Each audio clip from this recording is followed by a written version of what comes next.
यकीन मानो दोस्तों, आप अपना वजन घर बैठे एक आयुर्वेदिक आसान उपाय से 1 महीने के अंदर अंदर कम कर सकते हैं। वह उपाय कौन सा है, चलिए जानते हैं आज के वीडियो के माध्यम से। जो एब्डोमिनल कैविटी है, इसमें जो इंटरनल ऑर्गन्स है जैसे कि स्टमक, लिवर, इंटेस्टाइन, इन सभी पर इस विजुअल फैट का दबाव बना हुआ है, तो ये हमारे लिए नुकसानदायक है। अब देखते हैं कि इसमें आयुर्वेद का क्या कहना है। तो आयुर्वेद के अनुसार हमारे शरीर में 7 धातु है, जैसे रस, रक्त, मांस, मेद, अस्थि, मज्जा और शुक्र। तो इन 7 धातुओं में जो चौथे नंबर का धातु है वो है मेद धातु, यानी ये जो फैट जमा हुआ है एक्सेसिव, तब हम कहेंगे कि ये मेद धातु बढ़ गया है। ये जो अतिरिक्त बढ़ा हुआ मेद धातु है ये अगले धातुओं के निर्माण में और रक्षण यानी ब्लॉकेज क्रिएट करेगा। अगले धातु कौन से हैं? तो अस्थि, मजा और शुक्र यानी जो जॉइंट्स, बोन से मजा यानी बोन मैरो और शुक्र धातु ही सबसे 7वें नंबर का धातु है। अब जब इन धातुओं का पोषण ठीक से नहीं होगा तो क्या ऐसा दिखेगा? तो जोड़ों से कट कट आवाज आना, ऑस्टियोआर्थराइटिस, ओपोलोसिस। शुक्र धातु से संबंधित समस्या यानी फर्टिलिटी रिलेटेड इश्यूज है, या फिर बहुत ज्यादा थकान रहना, इम्यूनिटी कम होना। तो ये सिर्फ जो बेली फैट है ये दिखने की बात नहीं है। तो ओवरऑल आपकी जो स्ट्रेंथ है, एनर्जी है, वो कम होगी। शरीर में जो 7 धातु है इनके अपने अपने आदमी है, जिसे धातु आदमी कहा जाता है। यानी सेल्यूलर लेवल पर भी ये जो मेटाबॉलिज्म प्रोसेस है ये चलती रहती है, और जब ये मेटाबॉलिज्म प्रोसेस हो जाता है, आयुर्वेद में पचन क्रिया को रखने के लिए और मेद धातु को पिघलाने के लिए एक बहुत ही बढ़िया चिकित्सा दी हुई है। इसका नाम है घीपन पाचन चिकित्सा, यानी जठराग्नि को प्रज्वलित करने वाली और खाना ठीक से पचाने वाली। इसमें एक बहुत ही सिंपल और सेफ ऑप्शन हम देखेंगे। इसके लिए आपको 3 इंग्रेडिएंट्स की जरूरत है: धनिया, जीरा, सौंफ यानी कोरिएंडर सीड्स, क्यूमेन सीड्स और फाइनल सीड्स। इन तीनों को साबुत रूप में आपने लेना है और तीनों को इक्वल क्वांटिटी में, यानी लगभग आधा आधा चम्मच। इन तीनों को रात को एक छोटे ग्लास पानी में अपने भिगो के रखना है और सुबह इस पानी को उबालना है जब तक कि वो आधा ना पच जाए। उबाल के फिर इसे छान के आपने उस पानी का एज अ डिटॉक्स वाटर सेवन करना है। जिन लोगों के शरीर में पित्त दोष ज्यादा बढ़ा हुआ है या जिनको जलन, गर्मी, इस तरह की कोई समस्या है, उन्होंने जो कोरिएंडर से इसको ज्यादा यूज करना है। तो 1 चम्मच अपने धनिया के बीज लेने हैं, और जो 100 फुट जीरा है इसको कम क्वांटिटी में लेना है। इन्हें लगभग 5 चम्मच आपने ये डालना है ताकि ये बैलेंस हो सके। वैसे देखा जाए तो धनिया की जो तासीर है वो भी गर्म है, ये भी उष्मीय है, लेकिन ये शरीर में पित्त को कम करना ही ये इसकी विशेषता है। अब ये जो डिटॉक्स वाटर है इसका सेवन अपने कितने दिन तक करना है? तो देखिए, ये बहुत सिंपल, बहुत सेफ है। तो आप 2-3 हफ्ते भी इसको कंटिन्यूअस ले सकते हैं। इसमें नुकसान जैसा कुछ है नहीं, पर सुबह आपको इससे बहुत एनर्जेटिक फील होगा। साथ ही में जिन लोगों को जो डाइजेशन है वो स्लो रहता है, ब्लोटिंग है, खाना खाने का मन ना होना, इस तरह की अगर कोई समस्या है वो भी इस डिटॉक्स वाटर से कम होगी, और बेली फैट बर्न होने के लिए भी ये बहुत अच्छे से मदद करेगा। हमारी रसोई में जो मसाले की चीजें हैं, यानी जो स्पाइसेस है, उनका भी यूं के पूर्व प्रयोग हमने करना है, जैसे कि लौंग या काली मिर्च, दालचीनी, अदरक है, जीरा या फिर अजवाइन है, हींग है। तो ये सभी चीजें हम यूज करते आए हैं। तो देखिए, जब भी हम सब्जियां दाल को लगाते रहे तो इनमें से कोई भी चीज जरूर डाली जाती है, ताकि वो जो सब्जी है, दाल है, उसका हम आसानी से पचन कर सके। सावधानी अपने एक ही लेनी है। जिन लोगों के शरीर में पित्त ज्यादा है, जलन, गर्मी, एसिडिटी की समस्या है, तो उन्होंने सावधानी के साथ इसका उपयोग करना है, ताकि आपका मेटाबॉलिज्म तो बूस्ट हो, लेकिन कितना आवर है, इसीलिए इसको युक्त पूर्वक यूज करना है। बेली फैट को नेचुरली बर्न करने का दूसरा जो उपाय है वह है आहार का सेवन। आहार यानी जो खान पान हमारे लिए अच्छा है, ऐसा खान पान की जो नेचुरली शरीर को, सभी धातुओं को अच्छा रखने के लिए मदद करें। तो सबसे पहली जो है वो है मूंग की दाल। इसमें भी जो साबुत मूंग है, इसे आयुर्वेद में सर्वश्रेष्ठ रखा हुआ है, लेकिन जो छिलके वाले मूंग है इसको भी आप सेवन कर सकते हैं। ये बहुत ही पचने में हल्की है। अतिरिक्त मेद धातु को ये शरीर में काम करती है, रेगुलर बेसिस पर आप इसका सेवन कर सकते हैं। सिर्फ एक ही चीज है, इसको आपने स्प्राउट्स के रूप में नहीं लेना है।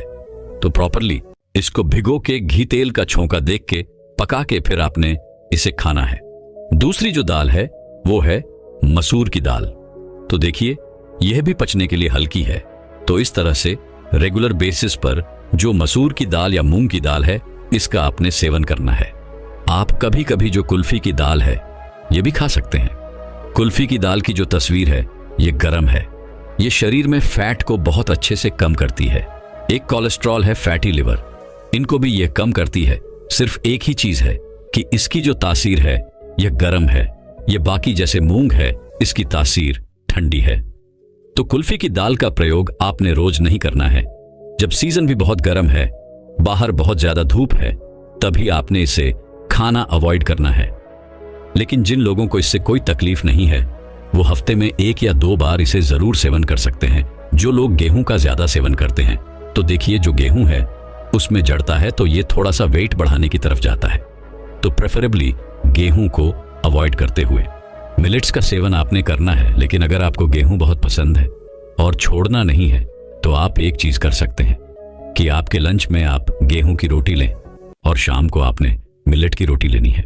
सुबह के समय हमें बहुत अच्छे से टाइम मिल जाता है, वो खाना अच्छे से पचने के लिए वो टाइम हमें सपोर्ट करता है। लेकिन शाम को ये समय भी कम है, सूर्यास्त के बाद पाचन क्रिया बंद हो जाती है। तो शाम को मिलेट्स का सेवन करना है।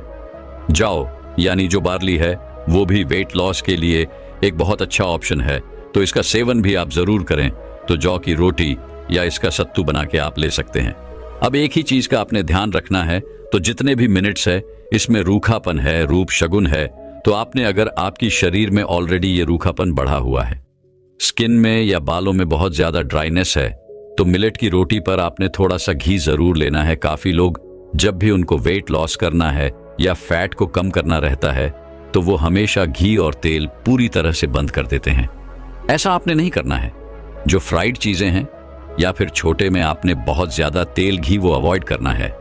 लेकिन ऊपर से आप थोड़ा थोड़ा घी जरूर लें ताकि शरीर में यह स्निग्धता भी बनी रहे। क्या फैट लॉस करने के लिए चावल बंद करना जरूरी है? तो बिल्कुल नहीं, आप चावल जरूर खा सकते हैं, लेकिन इसको पकाने का सही तरीका अपने अपनाने की बहुत जरूरी है। तो किस तरह से खाएं? सबसे पहले तो जो पुराना चावल है वो आपने यूज करना है। प्रेफरेबली 6 महीना या 1 साल पुराना चावल आप यूज करें। और इसमें भी जो चावल पॉलिश वाला है वो आपने यूज नहीं करना है। तो जिसके ऊपर एक हल्का सा लेयर है या जो हैंड पोन्ड राइस है वो अपने यूज करना है आयुर्वेद में।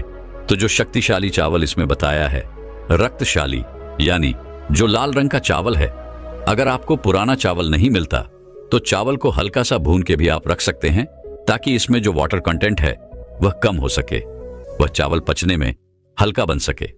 और जब भी आप चावल पकाए तब भी अपने कुकिंग में नहीं पकाना है, खुले बर्तन में। फिर उसका जो माइंड है वह निकाल के उस तरह के चावल का आपने सेवन करना है। इस तरह का चावल ना तो आपको वेट गेन करेगा, ना शरीर में फैट बढ़ाएगा। डायबिटीज वाले भी इस तरह का चावल खा सकते हैं। अब देखिए, जो सोडियम क्लोराइड है ये शरीर में पानी की रिटेंशन करता है।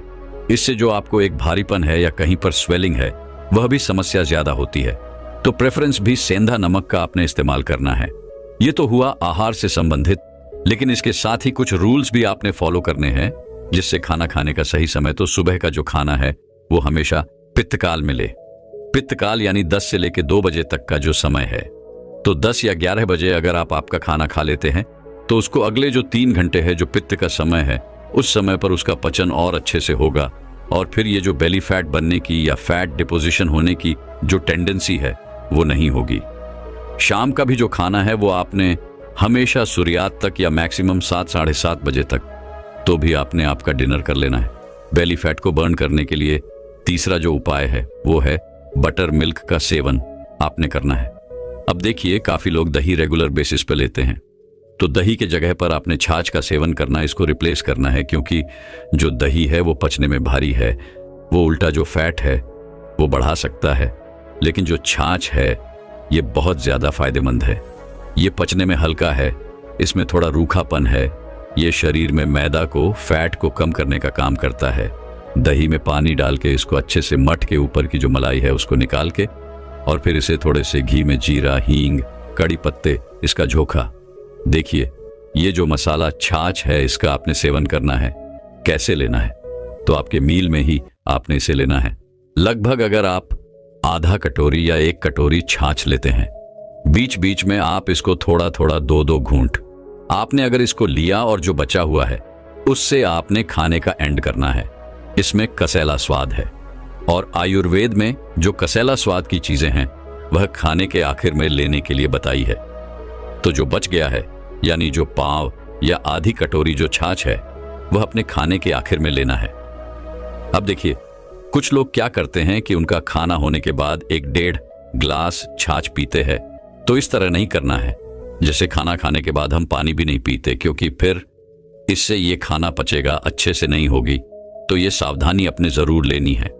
खाना खाने के बाद आप पान का सेवन भी कर सकते हैं, क्योंकि इसका जो कसैला स्वाद है वो भी हमें खाना अच्छे से पचाने के लिए, शरीर में कॉफ कम करने के लिए, मेथी को कम करने के लिए फायदा करता है।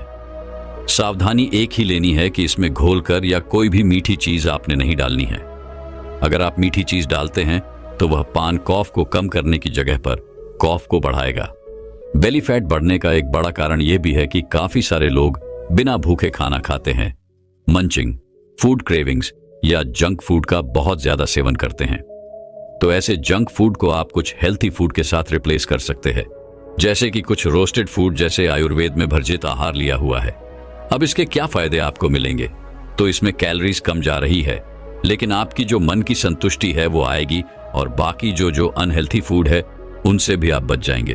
तो कौन कौन सा फूड आप ले सकते हैं? तो इसमें जैसे भुना चना है वो आप खा सकते हैं, या फिर राजगिरा लड्डू यानी जो चौड़ाई का लड्डू है वो भी खाए, या जो मखाना है वो आप खा सके।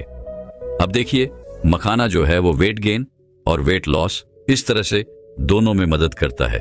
अगर आप घी भी अच्छे से इसको रोस्ट करके, दूध मिला के या ड्राई फ्रूट्स के साथ अगर मखानों का सेवन करते हैं तो वो वेट गेन के लिए फायदा करता है।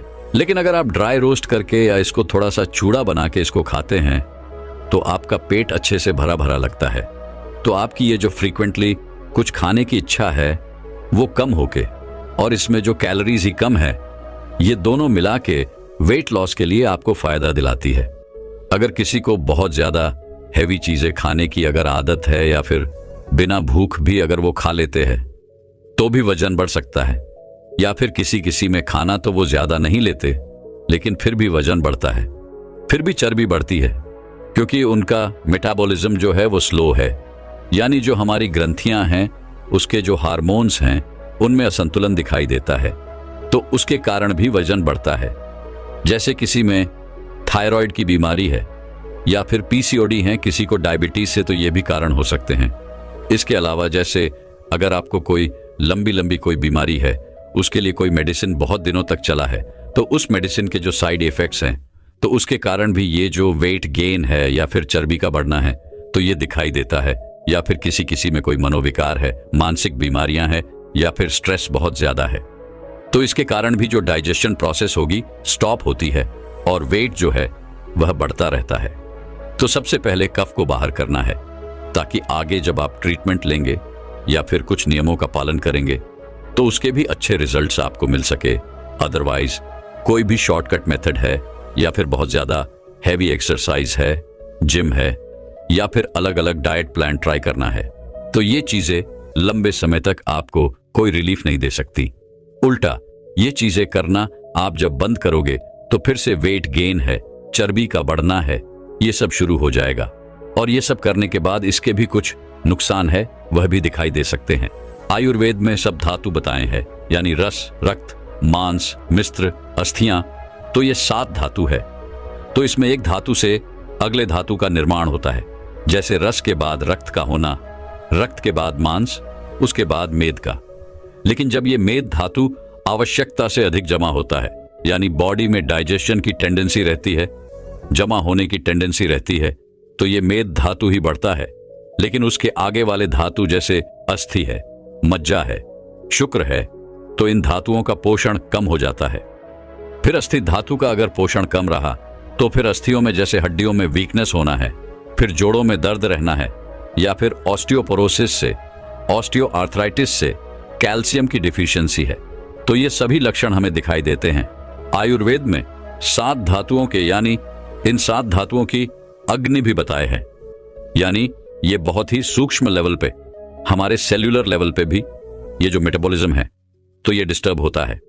ये जो पूरी प्रोसेस है वो सिर्फ पेट की चर्बी तक ही लिमिटेड नहीं रहती, बल्कि उसके आगे जाके फैटी लिवर है, यानी लिवर में फैटी इन्फिल्ट्रेशन है, या फिर शरीर में कोलेस्ट्रॉल का बढ़ना है, या फिर किसी में ब्लड प्रेशर बढ़ना है, या फिर डायबिटीज है, या फिर कार्डियक प्रॉब्लम है, या हृदय से संबंधित अगर कोई बीमारी है, या फिर मेटाबॉलिज्म जो है उससे रिलेटेड बीमारियां हैं, डाइजेशन से रिलेटेड है, जिससे किसी में भूख ना लगना है, कफ पेशेंट है, ब्लोटिंग है, गैसेस बनना है, तो ये सभी चीजें दिखाई देती है। किसी किसी को शरीर में भी बहुत ज्यादा दर्द दिखाई देता है। तो ये जो भी हमने प्रोसेस देखी वह सिर्फ चर्बी तक ही नहीं, बल्कि आगे जाकर बहुत सारे अलग अलग लक्षण भी दिखाई देते हैं।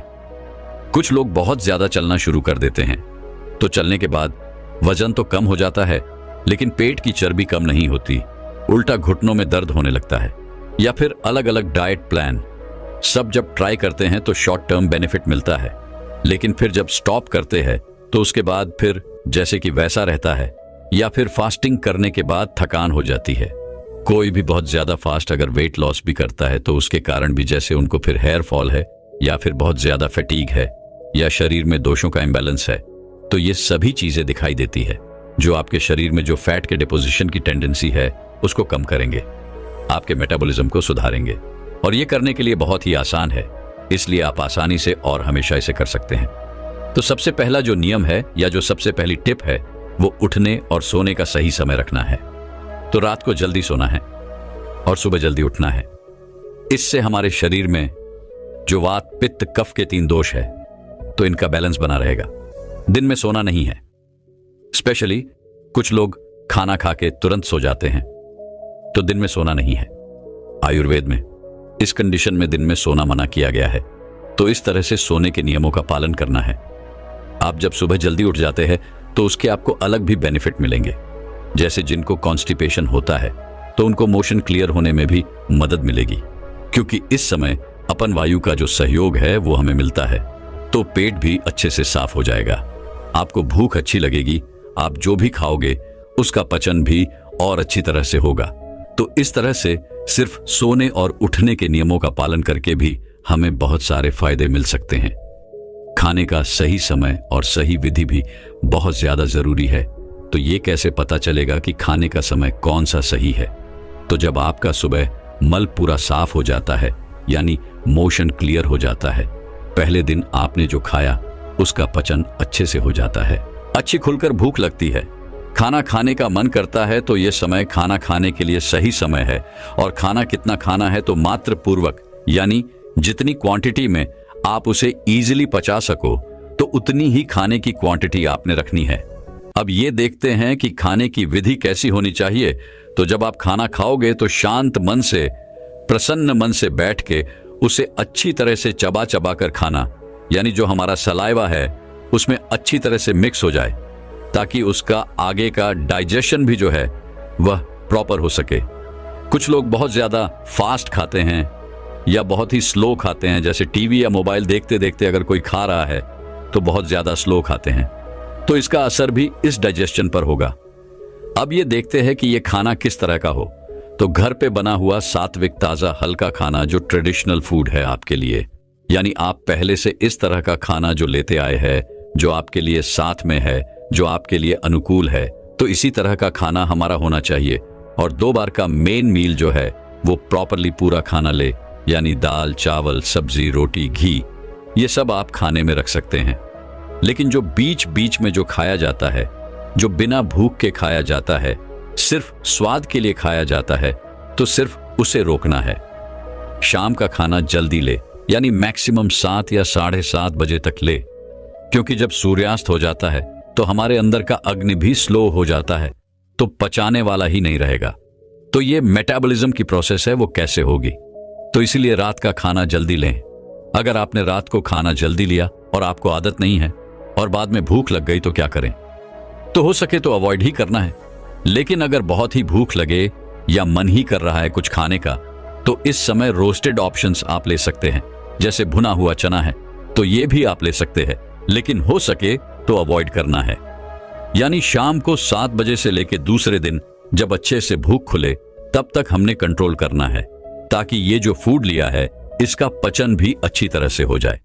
और दूसरा ये है कि हमारी प्रकृति का विचार करके, अग्नि का विचार करके, उस समय के मौसम का विचार, हमारी उम्र का विचार या शरीर की अवस्था का विचार, यह सभी चीजें खाना खाते समय भी करना बहुत जरूरी है।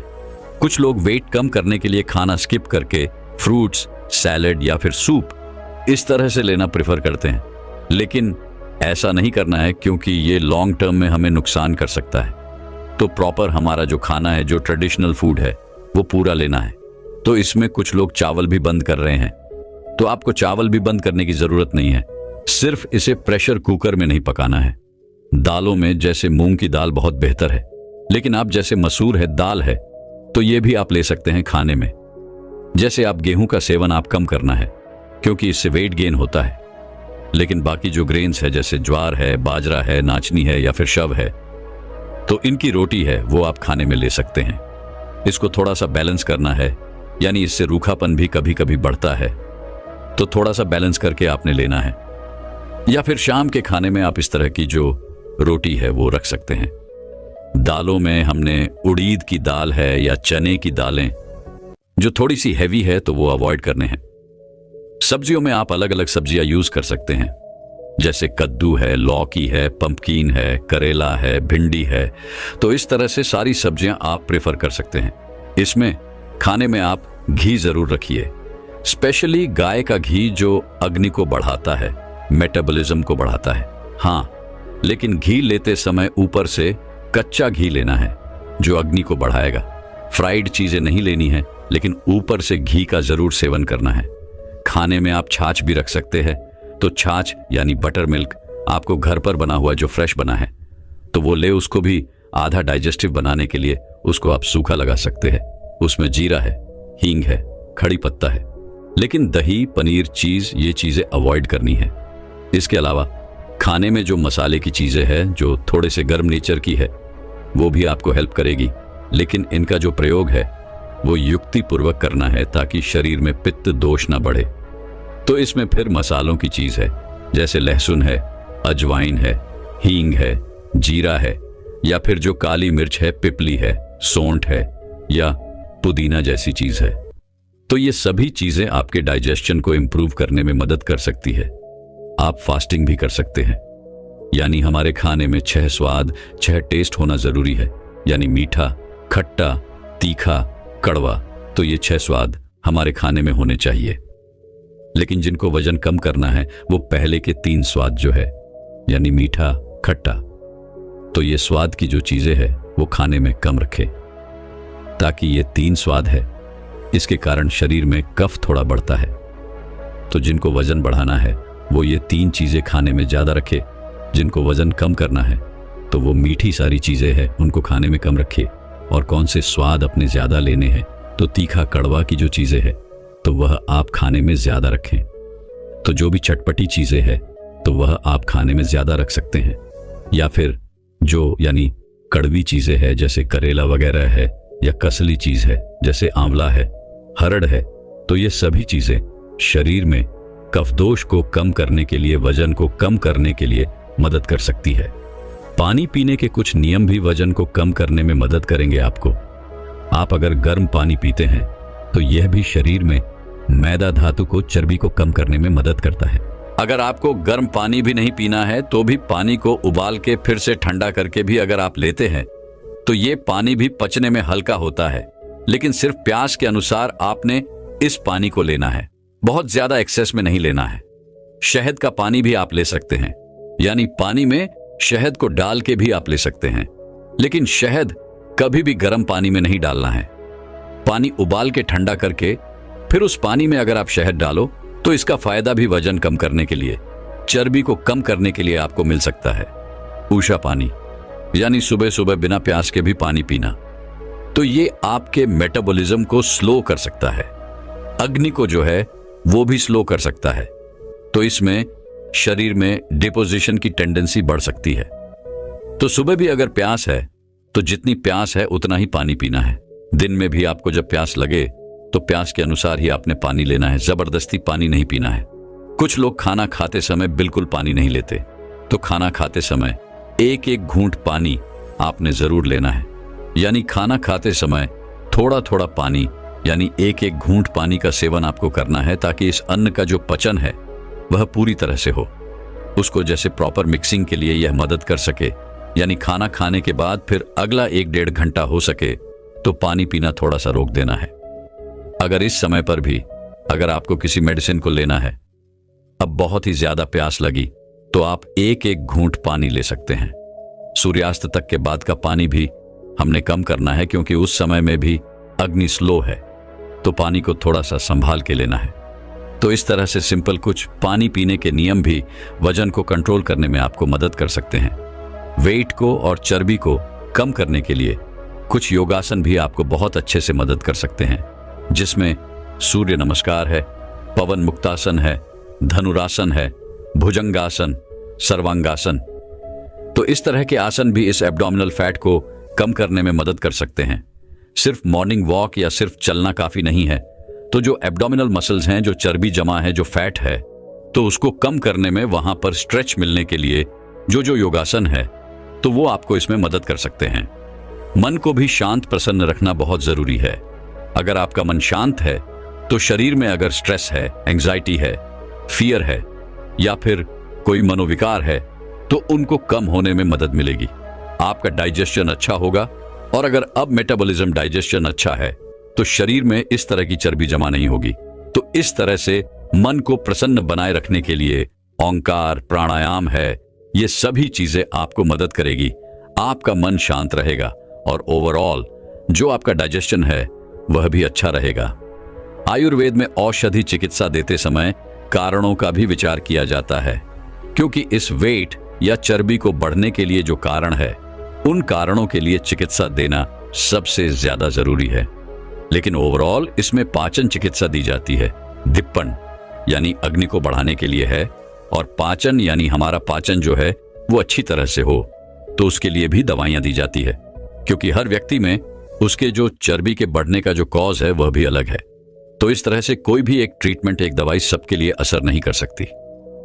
दोस्तों, मैं उम्मीद करता हूं कि यह कहानी सुनने से आपके जीवन में अच्छे बदलाव आए होंगे। आपको इस वीडियो से क्या सीखने मिला ये कमेंट करके जरूर बताइए, और अपने परिवार .swingle या आपके करीब इंसान के साथ ये कहानी शेयर करके उन्हें भी इस ज्ञान से परिचित करवाए। बाकी अगर आपको ये वीडियो दिल से अच्छी लगी, हाँ, तो ही इस वीडियो को लाइक कर देना, और आपने अब तक इस चैनल को सब्सक्राइब ना किया हो तो चैनल को सब्सक्राइब भी जरूर कर देना। आपका